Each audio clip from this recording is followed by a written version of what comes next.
రేవంత్ రెడ్డికి BRS MLC Kalvakuntla Kavitha బహిరంగ లేఖ. గ్రూప్ 1 పరీక్షను రద్దు చేసి తిరిగి నిర్వహించాలని డిమాండ్. గ్రూప్ 1 నిర్వహించడంలో ప్రభుత్వ నిర్లక్ష్యం కారణంగా నిరుద్యోగుల జీవితాలు అగాధంలో నెట్టివేయబడ్డాయి.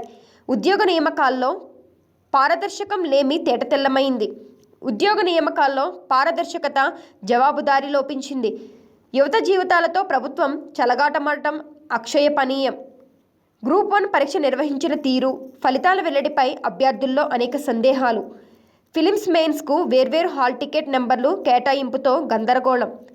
21,075 మంది మెయిన్స్ పరీక్షలకు హాజరయ్యారని టీడీపీ ఎస్సీ ప్రకటించింది.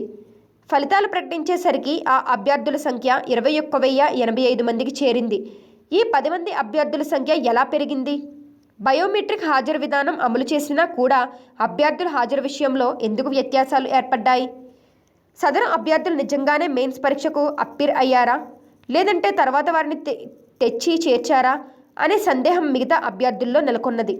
జవాబు పత్రాల మూల్యాంకనం పైన అనేక సందేహాలు వ్యక్తమవుతున్నాయి. దేశంలోని ప్రముఖ యూనివర్సిటీల ప్రొఫెసర్లతో వాల్యుయేషన్ చేయిస్తామని తొలుత టీజీపీ ఎస్సీ ప్రకటించింది. కానీ రిటైర్డ్ ప్రొఫెసర్లతో మూల్యాంకనం చేయించడం పైన అభ్యర్థుల్లో అనుమానాలున్నాయి.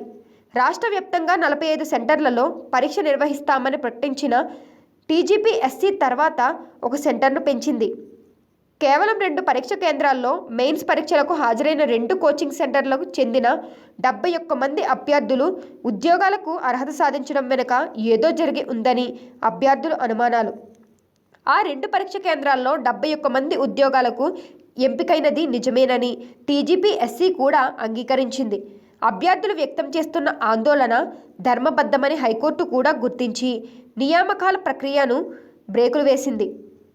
నీళ్లు, నిధులు, నియామకాలు తెలంగాణ రాష్ట్ర ఏర్పాటు లక్ష్యమనే విషయాన్ని ప్రభుత్వ పెద్దలు గుర్తించాలి.